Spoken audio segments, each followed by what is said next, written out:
Hello ladies and gentlemen, I am the Grand Cat and today we're going to look at Ivysaur and the legendary Mew himself, or in Japanese, Ivysaur is called Fushigiso? Fushigiso? Yeah, I think it's Fushigiso. And of course Mew is called Mew in Japanese as well. So Mew and Mewtwo are both called exactly the same thing in English as what they are in Japanese. So, very, very cool. And here he is. This is the second last of these little videos that we're going to be doing. So let's open this up and we shall see the size of the Ivysaur in comparison to the size of the Mew. This, of course, is the Pokemon Scale World collection of figures, where everything is to the correct scale that they are supposed to be. And oh, this is a little bit interesting. We haven't seen something like this before. It looks like Ivysaur's bulb actually comes separate from the rest of them, and Mew does indeed have a little stand that he comes with. I thought he would have a little stand that would make him fly, but no, he's actually, it's a standing stand, so that's interesting. I expect it to be, I've got the Figma, the Mewtwo in my room. I don't think he's ever been on camera, but I've got the first edition versions of them came with a Mew figure that I do have. The second edition versions didn't come with the Mew, so it's only the first edition versions. And I do have him, and he does come with a little flying stand, so that is pretty cool. But there we are, there is the scale of what is supposed to be the first Pokemon. So let's open this up. It's going to be very interesting to take a look at. I'm going to have to be very careful not to damage the actual part inside. There we are. So this is actually a really, really nice display piece right there. And let's very quickly look at the size of Ivysaur next to Bulbasaur. It's not that huge of a difference, but where the real difference is going to come in is when we attach the bulb to the top of Ivysaur up here, and I'm just making sure that it's in the correct way. And there we go, that's very, very cool looking. And now Mew. I think it's just the feet that are going to go into here.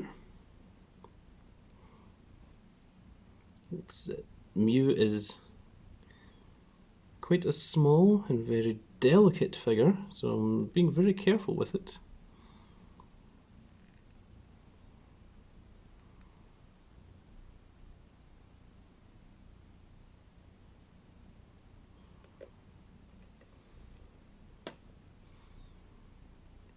Not entirely sure that that's correct, because I think Mew should be just a little bit higher up,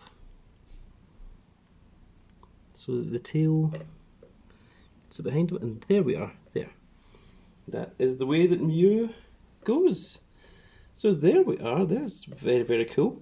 So let's do a quick 360 of Mew and Ivysaur, and then we're going to do one last thing, that we're going to do a little comparison video to show the size and scale of each of the starters with their secondary evolutions, and of course red in there as well,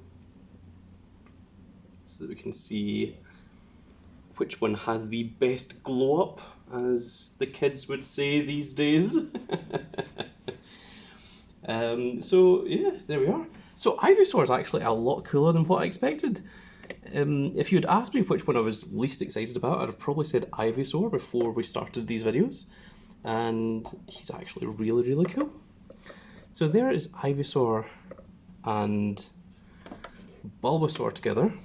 Let's rotate them round just a little bit, and then let's show off Squirtle and Wartortle, there's a huge difference in the size of Squirtle and Wartortle. And then, of course, lastly is who I suspect to be the favourite. And I have been wrong before, but I think I might be correct in this one. It is Charmander and Charmeleon. And then, just to round it off, let's put Pikachu, Eevee, and we'll fit Mew in here as well. And then, right in the centre, there is Red, to give you a sense of a scale comparison to each of the Pokemon in comparison to the size of Red as an 11-year-old trainer. So it's really, really cool to see the different sizes and to see the different... Also, each one of these are all so well sculpted. They look absolutely perfect. They are all little miniature works of art. I think this is the best Squirtle, the best Charmander, the best Wartortle, the best Charmeleon that I've ever seen from any of the Pokemon lines. Now, of course, Pokemon scale figures are a little bit pricey. They're a little bit more expensive than your usual regular figures, your battle figures and such. And of course, they don't really have any articulation. They're not really playing with. They're just literally tiny little miniature statues to just represent your little Pokemon journey. And there we go, folks. We have one last video left, and I actually felt the weight of this. And this one here, big old Mewtwo, is the heaviest one yet. So I'm really looking forward to seeing just how absolutely massive he is. And then that is going to finish off our selection of videos that we've done for just now. And then I'm not sure what comes after Pokemon. Maybe there's going to be more Pokemon. Depends on what you guys are after, what you guys are looking for. Maybe we'll go back to doing some more One Piece. Maybe we'll do some Gundam. Maybe we'll do some Sonic. There's a whole bunch of stuff. We've even got a whole bunch of Storm collectible figures that I really, really want to get around to unboxing at some point. But that's going to be it for this video, folks. I really hope you all enjoyed it. And if you did enjoy it, please give me a like, share, and subscribe. And if you are subscribed, make sure you click that notification icon so you can see when more of these glorious little videos go out. And we shall see you all in the next video. Goodbye, everybody.